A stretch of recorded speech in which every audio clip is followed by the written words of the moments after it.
What's up, everybody? This is episode 0 of the Cloudy Head podcast featuring your host, me, Terry Gibbs, or my artist name, Nimbus Cloud. This is just a podcast I wanted to do, and let's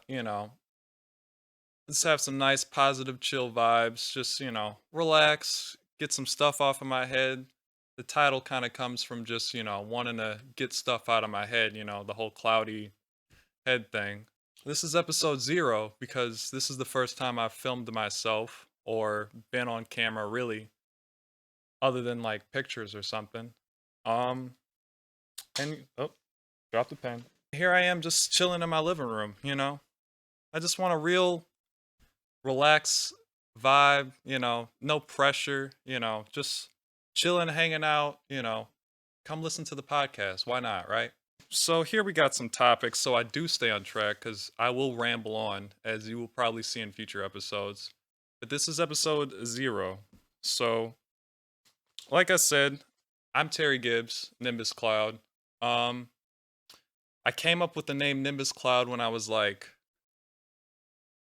how old was I? Like 15, 16? No, no, no, no, no, no. I came up with that name when I was like maybe 18. At first, this whole like music thing, I wanted it to be a rap project. My friend from like what is it, like fifth, sixth, I think sixth grade, gave me like a FL Studio as like just randomly because I told him like, hey, he's been making beats for like ever. But he was making beats, and I just want to be like, hey, like I like music too. I want to learn how to make beats as like a little hobby on the side. Just chilling, hanging out, making some beats. Because I want to be able to be in that realm of making music and doing something that creative like that. I've always been like a creative kid. So anyway, I should have gave myself some water. I'm gonna go get some water.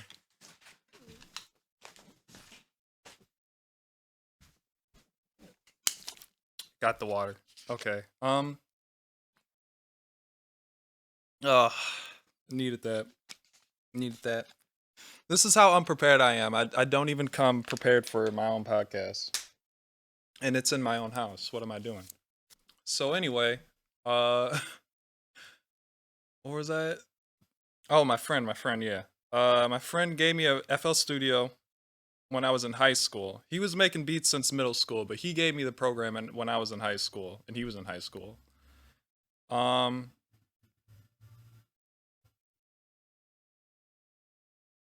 Yeah, that's the problem with trying to do this like right next to my front door. There's like a bunch of noise. Hold up. Yeah, sorry about that. But anyway, yeah, so he gave me the program FL Studio. I don't remember what version it was, maybe like 9 at the time, 10, something like that. And I just kind of tinkered around with it. Like I said, this whole Nimbus Cloud thing originally was like hip hop, so I wanted to my biggest influences at the time were like Kanye, Kid Cudi, um, who else? J. Cole, Kendrick, stuff like that where it was like rap that was like it had a message behind it. I always liked rap that was kind of like the artist was saying something. It wasn't just like nice beats or like the production behind it, which was very important, but it wasn't just that. It was something that also had a message behind it. That was also very, very, very important to me. So yeah, he gave me that program. I learned how to use it basically by trial and error. At first, I wasn't even mixing properly. Uh, I remember I would just like layer sounds on top of sounds. I wouldn't put anything in the mixer, and I would just kind of export the whole thing. Like it was just like I wouldn't do stems or anything. Like there was no like anything like that. I would just make sounds, make another sound, layer that with another sound, layer that with another sound. There'd be like frequencies just going sloshing all over the place. And then I would just, export the song like done. I'm a producer now, done. And Man, it was really bad. I tried to upload some demos of those actually. I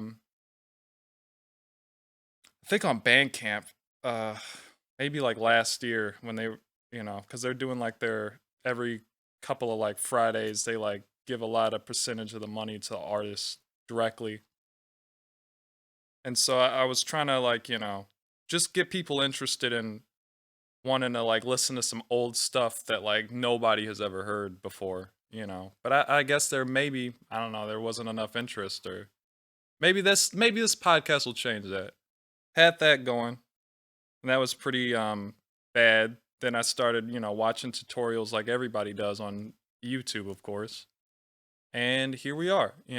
Eventually I got, from it started from hip hop.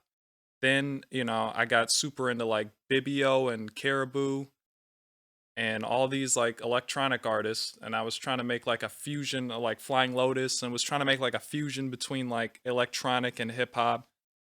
Then somewhere along the lines, I guess maybe because of Tame Impala and like bands like that, MGMT, I got like really into like trying to make stuff with like actual instrumentation, like live music basically. So I bought a guitar 2014, got drums 2014, and just kind of started winging it. I got microphones. I didn't know what an audio interface was, so I got like a mixer, which I still have today, which I like post all the time on Instagram. Um, I used that as an audio interface, and the latency was terrible. Uh, very very bad, very bad. A lot of trial and error you'll see from these early stories. Wasn't really doing too well. I kind of want to go my own path. Like I didn't want to like just like, oh, just, a cookie cutter route and just been like, figure out how to play these songs and or watch this tutorial and now immediately you know everything you need to know. The journey of it was kind of more important than me than the destination. It was almost like trying to find the One Piece or something. Shout out to all the anime fans. So yeah, that's a little bit just about where the history of it came from. I think this it's like a tangent of me trying to explain my name. The name came from basically feeling like I was, I don't know, I guess I don't even know how to describe it. I guess like I thought of it like a as in a like a headspace thing. I thought of it like my head or my thoughts are like always like in the clouds, and like, what I'm doing is like separated from that. So it's like I felt like my head was in the clouds and like my body, or like, what I was doing was on the ground, and there was like a separation between the two. At least that's how I visually picture it. It was originally just Cloud, and then, it evolved into King Cloud because I thought that was like the coolest rap name for some reason. And then like a rapper from Cleveland, Chip the Ripper, he started calling himself King Chip, and I didn't want to feel like I was like copying off of him because I thought of the name first, but he is an actual, he was an actual rapper at the time, so he could actually do it and like make that name change. So I was like, I don't want to copy him. So I had to like come up with a new name. So I came up with Nimbus Cloud because I thought of it like almost like a first and last name, like like Cloud from like Cloud Strife from like Final Fantasy. I think that's his name. I don't even have my phone to look this up because I'm filming this on my phone. Yeah, but that's where the name came from. That's where the name came from. Just, a teenager just trying to brainstorm little ideas. But throughout that whole, just trial and error, not knowing how to mix, not knowing how to master, not even knowing what mastering even was, or, at the time at all. I'm glad I didn't try to upload anything to like, I'm pretty sure I knew about SoundCloud and stuff like that, but I mean, in those early days, like Spotify wasn't super huge yet. Like now it's like everywhere. Apple Music, I don't think existed at all. But Or maybe it did, but in very early stages. Or maybe it was just still iTunes. I don't even know. There was no like Apple streaming service, I'm pretty sure at the time. In like those early 2010s. It was just like yeah, pretty much Spotify and stuff like overseas that, like Deezer I think existed maybe. But, I'm in America, so not really listening to Deezer too much. Mostly just Spotify and, uh I have friends who listen to like Apple Music or whatever, but that is what it is. Helped me discover a lot of music at first. It very much is like a discovery tool. I think I discovered Caribou from Spotify. Nathan Fake. I think that's how you pronounce the last name. Who else did I discover from Spotify? Bibio? Yeah, Bibio is a big one. Bibio is a really dope artist. If you don't know Bibio, he's from the UK, I'm pretty sure. And yeah, I haven't kept up with him like super well, but he influenced me a lot early on. I have this one song called 8-Bit Bibio, which is I was super that's a whole thing that I forgot to mention. All the music that I made like starting off was like sample based. It was sample based like hip hop stuff. So like I was going for like a Kanye soul sample type of thing a little bit. Except my sample selection was not soul music. It was just like random stuff. But I would like mimic his like his high pitched like stuff like that. I remember I tried to sample up a Tame Impala song like way early on, and none of the cuts made sense whatsoever. It was really bad. I'll probably I don't think I have that anymore. I should try to find that and post it. All those early songs are really funny. They just sound really funny. In retrospect. At the time I'm like, this is so next level, this is, but nah. Nah. Oh, yeah, yeah, yeah. So all those songs were they were 8-bit. They had a very strong video game influence, which is probably why people tell me my music sounds like video game music now. I got very much into like loops and like certain type of patterns cuz I'm a kid that grew up, I was born in 95. So I'm a kid that grew up, at the tail end of the 90s like with all the stuff from the 90s that nobody really probably felt was as important as it was earlier in the 90s. So I ended up with like all the hand-me-down type stuff. Like I grew up, I had like, my first console was like a NES, which is from the 80s. I had a Super Nintendo. I had a Game Boy, like the big fat gray brick one. There's a technical name for it that I can't be bothered to figure that out. That's my new phrase I've been using lately. I can't be bothered. Makes me feel like I'm from the UK. What else? I had a PlayStation 1. That's very important. I do plan on trying some PlayStation 1 playthroughs as soon as I figure out how to use a capture card and how to even do that. I probably won't stream it. It'll probably be like a edited video, but I do plan on doing some Spiral the Dragon. Spiral the Dragon, Crash Bandicoot, um maybe Brave Fencer Musashi. It's like a Japanese RPG that I've never beaten, but why not do it on YouTube? All the songs had like a huge 8-bit influence. And I would try to find like plugins and like samples that specifically had 8-bit tones and stuff, and I would incorporate it with like real instruments. So like I'd had a bunch of songs that had like piano and like the melody or whatever, the leads instead of being like a synthesizer or something else, it'd be like a 8-bit like, a little 8-bit melody to accompany it. But it had like hip hop drums. I never did really electronic drums until like maybe a little later on, but like everything had like boom bap, type hip hop drums or like nothing super like trap or anything. It was very much like, mid 2000s to like 90s type drums, like Jay Dilla, like I said, Flying Lotus type stuff, like, stuff like that in that realm of hip hop, not like what was on the radio at the time or like, all these super hi-hat trap beats or whatever. It was nothing like that. My friend who gave me the program, he was in the hip hop like that. I was definitely not. That was like, nah. I rather, we were actually supposed to start a duo called the 8-Bit Brothers. I don't even know if I should say that because it still might eventually end up being a thing, but um yeah, I was super into that at the time. I made like a whole I made 3 concept ideas. I had a track list. I had like samples we were going to use. I had themes. It was basically like listening to a movie through headphones. Like it was crazy. Like it was insane. Part of me still wants to do that even though that idea is like 6, 7 years old. Part of me still wants to do that, which is why I say it might be a real thing. I don't think I'll be rapping on it though if I did. Uh that's where the disconnect is. It's just like I'm not a rapper.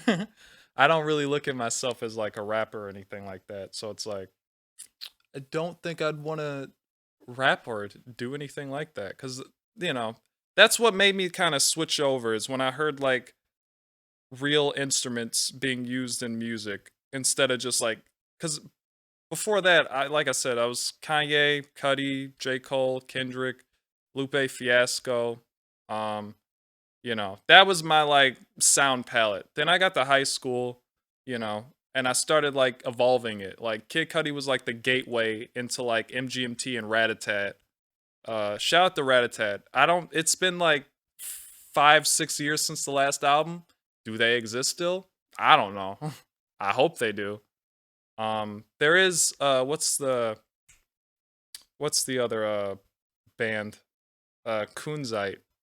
Yeah, but that's just one. That's like I think Mike Stroud and another guy as a part of that. I forgot his name, but he's talented too. He has some cool vocals. But yeah, hoping Ratatat eventually comes back.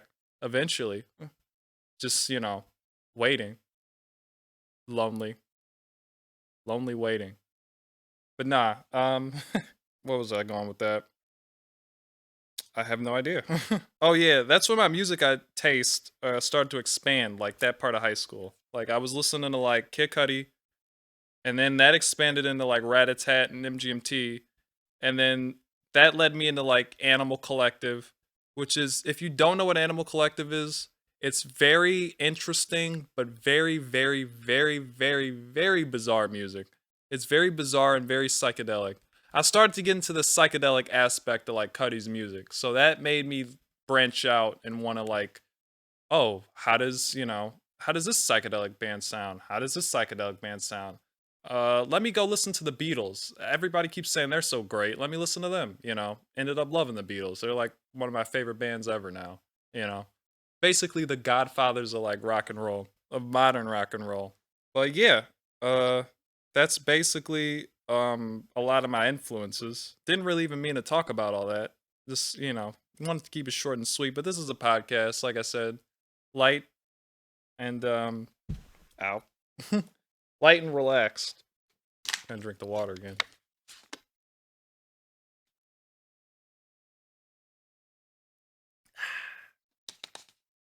But yeah, that's basically how I got started. With like making music program wise. Um, that's basically how I got introduced to a lot of different types of music through other artists. I wasn't the type of kid to go like, "Hey, what are you guys listening to? Hey, what are you guys listening to?" I was kind of very independent for whatever reason on that front. I just, branched out and just like had a musical explosion. Yeah, like 2010, I was like, you know, I listened to Rat-a-Tat for the first time, didn't like it for whatever reason, and then for whatever reason listened to it again like maybe like a month or two later and just loved it. Like something just like clicked into place and I was like, "Oh, I understand everything now." And it just started sounding way better than it did when it previously heard it for whatever reason. I loved MGMT like right off the bat. I was a couple years late though cuz like MGMT blew up in like '08, '09. They were like huge. They were like even on the radio and everything like Time to Pretend, Electric Feel. I'm forgetting the other big one. And the Kids. That was the other big one. the big three of MGMT. That's a great band though. Even their music now or recently or whatever they've come up with in recent years, it's always interesting. It hasn't really been as blow up popular as they were in like 2000, 9, 10. But yeah, very, very interesting band. And then that led me to Tame Impala, which is like the holy grail of like my music identity right now. That's like the only artist that I can listen to, and like I very much anticipate like everything that Kevin Parker does. I don't want to go too into it because I'll nerd out on it, and I that's a whole topic in itself. I could literally do a podcast talking about Kevin Parker for like an hour, 2 hours, 3 hours, easily. Don't want to get into that because that'll be a whole thing. Maybe another episode. Which actually leads me to another topic. Like I said, I had to write these down so I stay on track. Um, I'm gonna skip a couple of these and go to what the channel will be about. So I don't do videos like this, obviously. This is episode 0. This channel I want it to be about a couple different topics. Besides just music, because it's like, yeah, everybody hears music from an artist, but what you don't hear from an artist most of the time is a podcast. How would it be to hear Kanye West talk, every week, or the thoughts that are in his mind? I'm sure it'd start a lot of controversy or some crazy stuff, but that'd be very interesting to just hear how his brain works. When he was on the Joe Rogan podcast, I was like, I could listen to like 5 or 6, 7. I could listen to a season of this. This could be a regular occurrence, and I could listen to it every time. I think I could be wrong, but I think Kid Cudi is supposed to come out with a podcast. I think he said, or somebody asked him about it, and he mentioned it, or said it's in the works, or he might be doing one. That'd be very interesting. But yeah, this channel is going to be about. I'm going to do this podcast. I still don't know the format of it really. I'm kind of just winging it at the moment. As you can tell, because I'm in my living room and not like, uh, a better place to do this, I guess. So it's going to be a podcast. I'm going to do album reviews, but only albums that I have heard and like actually own and listen to. Because I don't want to do like, oh, this album came out. I got to go run and talk about it. Like, I'm not Fantano. Like, I don't care about like new music that much. I kind of stay in my own realm of things. If I hear something I like, then I'll get into it. Maybe I'll try to find out more about the artist, which is why I'm doing this podcast. Because when you try to find out stuff about people, like a band like Rat-a-Tat, it's virtually impossible because they don't do very many interviews. They don't do like they're not on camera that much, in like video interviews or like magazine interviews that much anymore, really. It's like they only do stuff around release and then boom, they disappear into thin air. They give you these mystical magical guitar tones and songs and harmonies and reverse pitches and all this crazy kind of stuff, and then poof, they just disappear for 5 or 6 years. I really don't understand why they do that. I mean, I'm sure there's a lot of personal stuff or whatever that's going on in their world, but I'm like, I need to go to a Rat-a-Tat show in my lifetime. It has to happen. I've never been to any show ever. Even before Tame Impala, I need to go to a Rat-a-Tat show. It's just like, for whatever reason, I feel like that would be the holy grail of a show. Like 2 dudes on guitars trying to play multiple instruments at a time. Maybe if they had like a 3rd or 4th person like doing some backing stuff just so it could be more of a live atmosphere. But like if they do a show close to me, I'm going. I'm going. I don't care if I have to work. I'm going. Yeah, but this channel is going to be all right. Got to get the notes again. This channel is going to be I'm going to do album reviews like I said. Just albums that I know. Though I have a decent album collection. It's not like huge. It's maybe like 40, 50 vinyl. I'll just, I'll do like a little edit or something like that. What else we got here? I want to do Pokemon Nuzlocks. If you don't know what a Nuzlocke is, it's basically when you play a game I haven't seen it work in any other context, but Pokemon. It's basically when you play Pokemon, and if your Pokemon faints, it just dies. It's dead. You have to like act as though it's actually dead. So you have to release it. And there's like a bunch of like some people do it where there's like a bunch of restrictions like, oh, can't use items in battle, can't switch out Pokemon, just stuff to make it more challenging. But I'm not gonna do all that. I'm just gonna do if the Pokemon dies, it's dead. It's dead. I've never done anything like that and even in my personal time. So I'm like, that should be very interesting on camera. I think. If you're a fan of Pokemon, I'll post it and you can watch it. If you're not, ignore it. I'm gonna do reactions. Um I've always kind of wanted to do reactions. I watch a lot of reaction channels. Never really watched the original reaction channel, the reaction channel of the Fine Bros. I think that's what they're called. They like were the basically from my knowledge, I could be completely wrong, but they were like the YouTube pioneers of that, like or at least the most popular. And then I don't see any videos from them anymore. Like it's like they fell off the face of the earth. Or maybe they just like I don't know. I don't know what happened with that. Somebody if if anybody knows anything about that, tell me in the comments cuz I need to figure out more about that. Obviously the podcasts, video essays. I really want to do like video essays, like middle eight style video essays or like polyphonic style video essays. But not on music. I just want to do it on like random topics. Like one could be about Spyro the Dragon, maybe. Another one could be about, film. I'm super into anime and Miyazaki movies and like, I grew up basically with anime my entire life. Pretty much my entire life since I could talk. I mean, if you want to count like, the late 90s, which had like Pokemon, which was huge. I mean, people thought Pokemon Go was big. Like, when Pokemon first dropped, it was basically like Pokemon Go, but like times five. It was like everybody was doing it. It's like if you were a kid and you didn't know Pokemon, then you may as well not have existed because it was just that big in the 90s.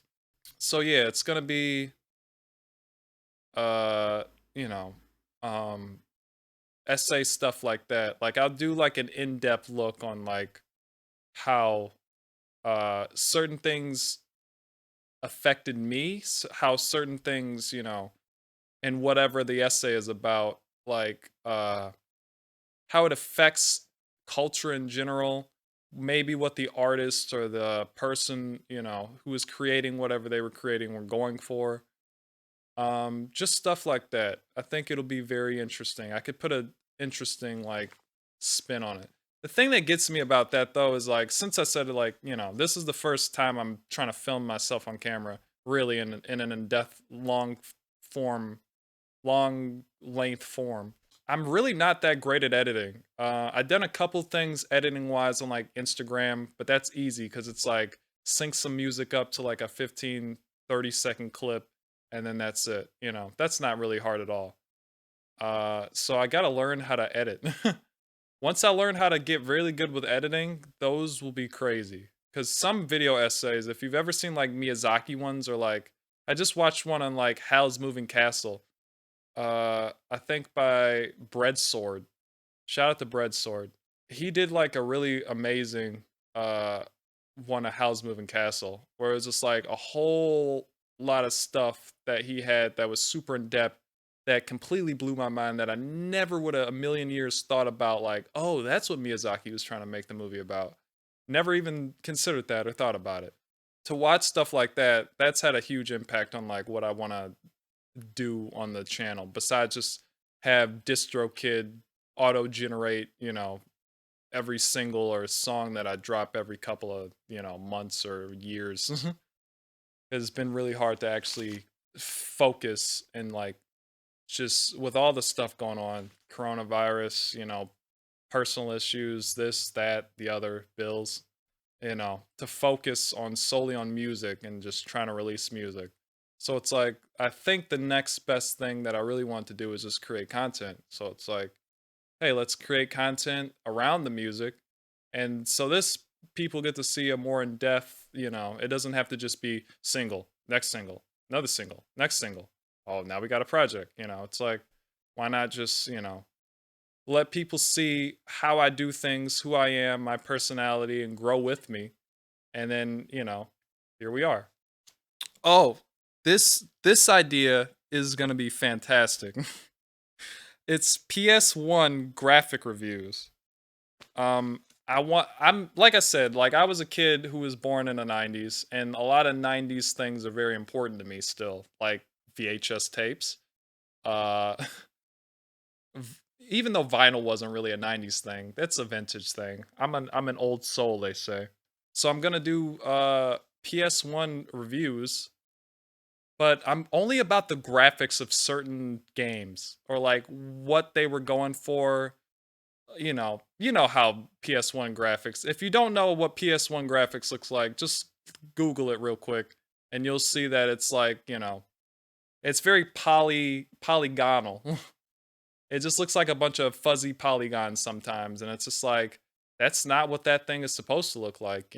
But it's what's interesting to me about that is that prior to to game systems like the PS1 and even like Dreamcast and stuff like that, um, a lot of those companies and were developing 3D graphics for the first time, like Mario 64 and stuff like that on Nintendo 64. Like a lot of those companies were like making the transition between 2D to 3D. So I thought that was super interesting when I learned that in retrospect, not knowing that as a kid. When I was a kid, I just looked at video games as video games. But I think that's super interesting at how a lot of companies did it made the transition actually pretty decently for what kind of technology and the space and everything they had on cartridges and cartridges like CDs or cartridges depending on the system at the time. So I think that's like I wouldn't know even how to start if I was making like 2D side scrollers and then all of a sudden I got to make like a 3D immersive world like a Zelda game or something now, or like something like Spyro the Dragon or Crash Bandicoot. So I'll definitely be doing some reviews on that. You know, um, it'll probably be more funny than serious. It'll probably be more like Adult Swim vibes.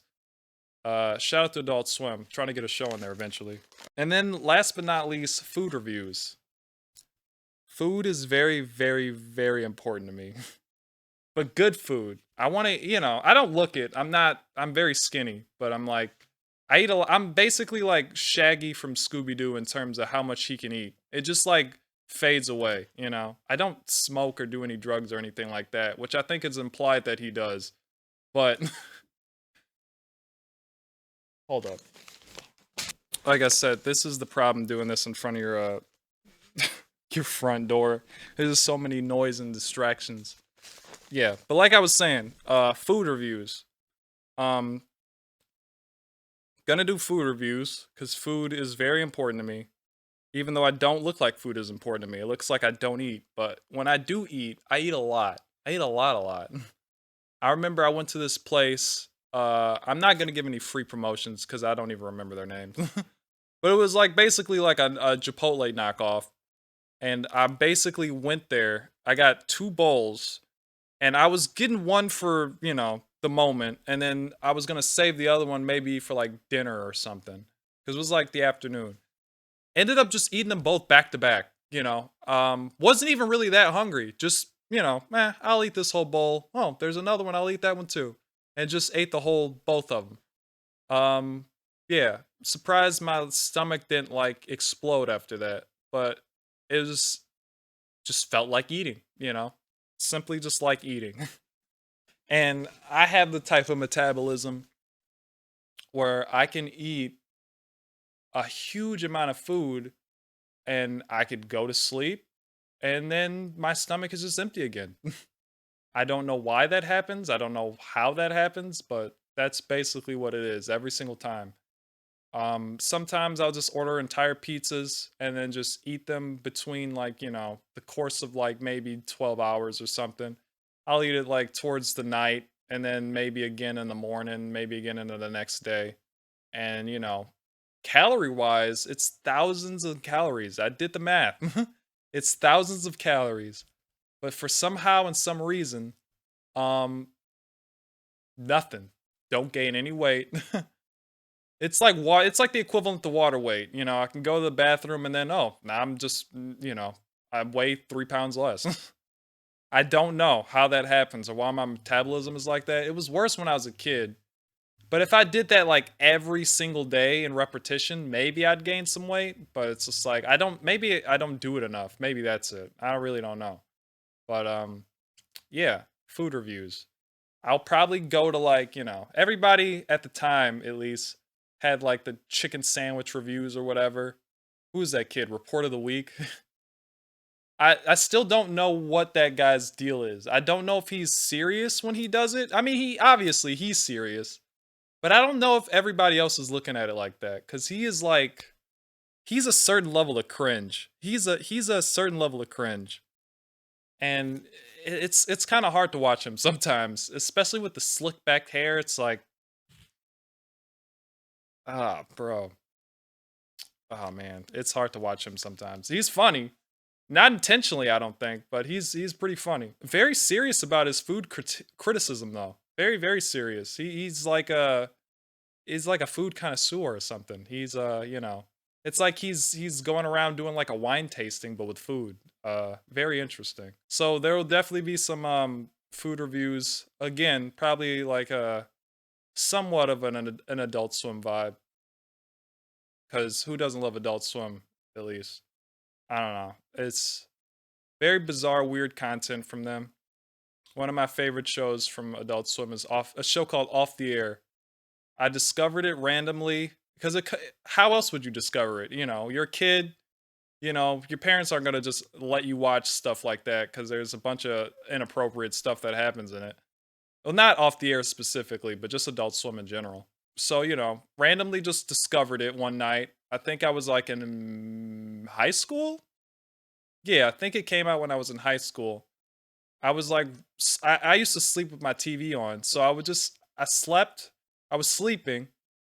I think I got up to use the bathroom or something. It was like 4 a.m. because that's a time slot it used to come on. Like, really? Like, who's like, they know what they're doing. That show is like for a very specific demographic because nobody's up at 4 a.m. watching Adult Swim, like, just cognitively, like, nobody's up just sitting up, like, about to watch some Adult Swim. You guys want to watch? You guys want to watch? Like, everybody's asleep at that time. Like, who's awake? People who just came from like parties, maybe like, I don't know, random stoners that are like awake at the time. Like, who's awake at the time? But anyway, I caught it and it was the most amazing. For whatever reason, my brain is very susceptible to like psychedelic things. Like, I don't do any drugs and never have, but like, psychedelic things are very interesting to me. I like things that are out of the ordinary. So like hearing a regular pop song on the radio is just like, eh. But if somebody did a psychedelic version, like if Tame Impala like covered like, an Ariana Grande song, then I would like it. I'm like that level of weird. It's just a fantastic show. It's just a bunch of like random internet videos and like collages of things people have done on the internet. And it's just crammed into like one show. It's edited in a certain way where it's like it transitions and, my favorite episode is Colors. If you've ever seen Colors episode from Off the Air, or if you haven't, go check it out. But if you have, you know what I'm talking about. That like festival thing at the end of it where it's like, I don't want to ruin it. If you haven't seen it, I don't want to even ruin it. I don't even want to ruin it. Last things I want to talk about, because I know this has been a while and I don't want this to go on for like, too long. I'm trying to limit this to maybe like somewhere between 30 minutes and an hour. I know it's probably already been 30 minutes. What? Talked about that. I want to talk about like my music or mission with music. Um, Basically, the whole mission that I want to do with music is escapism and relatability. Um, I feel like a lot of artists make music that's just kind of, a lot of in the moment stuff. A lot of maybe some introspection here and there on the radio, especially now with like the tides of music changing over the years. Because there used to be a period of time where it seemed like everybody and their mother wanted to do a party song. You know, everybody wanted to do like a dance revolution type of thing.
What was I saying?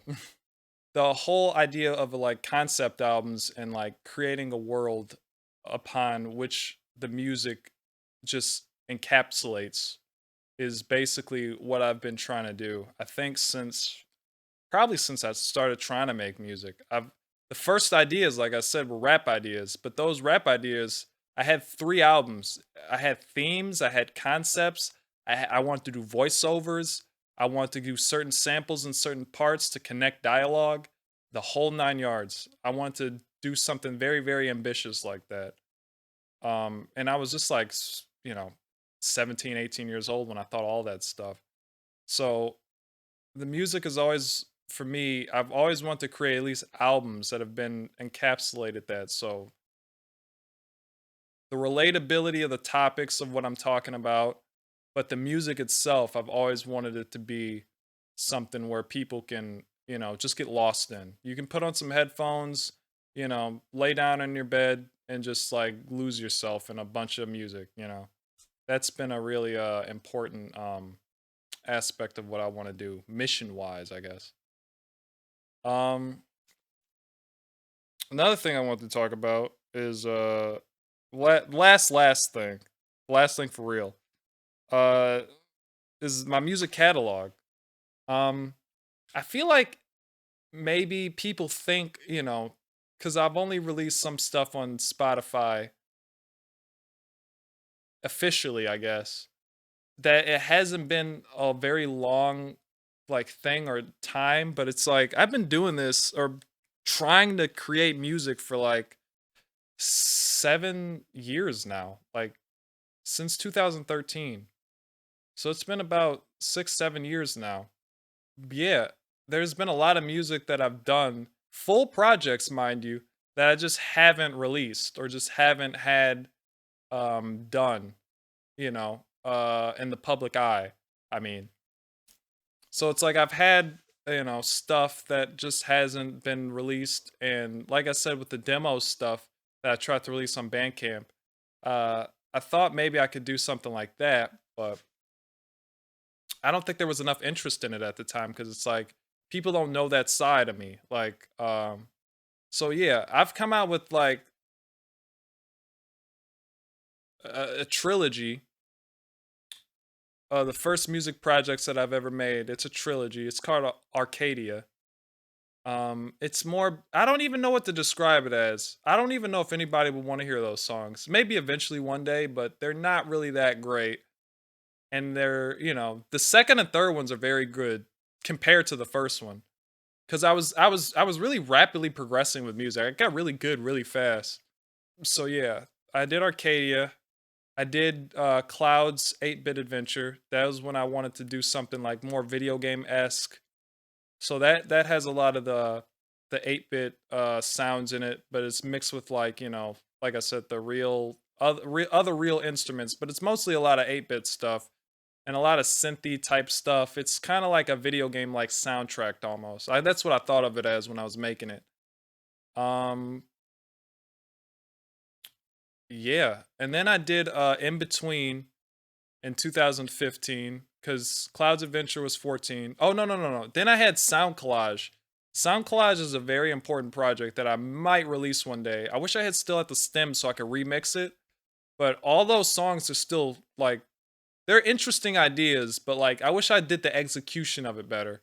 Because there's some stuff in there that might be like really good, but the execution of it at the time, I didn't have the experience, so it's like how would I have done any better than what I could have did at the time? But that was a pretty interesting project, I'd say. Um then came after Sound Collage, then came In Between. That was 2015. That was like an EP that I did that I released on Bandcamp, I think. I don't know if I ever actually released In Between. Maybe I did. I don't remember if I did. I hope I did. Um, I know I released some songs from it. And then 2017, because it took me a while to do it, I came out with Cloud Surfing, which is another EP. I don't know why it took so long. It was just so much stuff going on in the background besides music that it just took so long. So that came out. You can find that on Bandcamp for sure. I don't on Spotify. There's like a split of In Between and Cloud Surfing that I did with a label called Choice Records, based in New York. Really nice of them to believe in me and release that on a cassette. That you can buy off their website. Uh, I got links to that kind of stuff on my Instagram. I'll probably link it in this video. So both of those projects, like it's like a double EP basically, and it's in one tape. So that's 2017. 2018, I didn't really. I think I released a cover of "Have You Ever Seen the Rain." No, that was 19.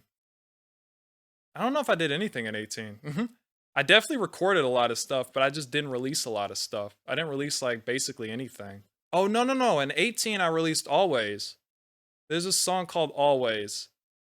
I don't really like that song that much anymore. Not because of the composition or anything, but because of the mixing. Uh, I did it for Cleveland.com, because I was featured in that magazine. Or magazine. I guess it's more like just the local,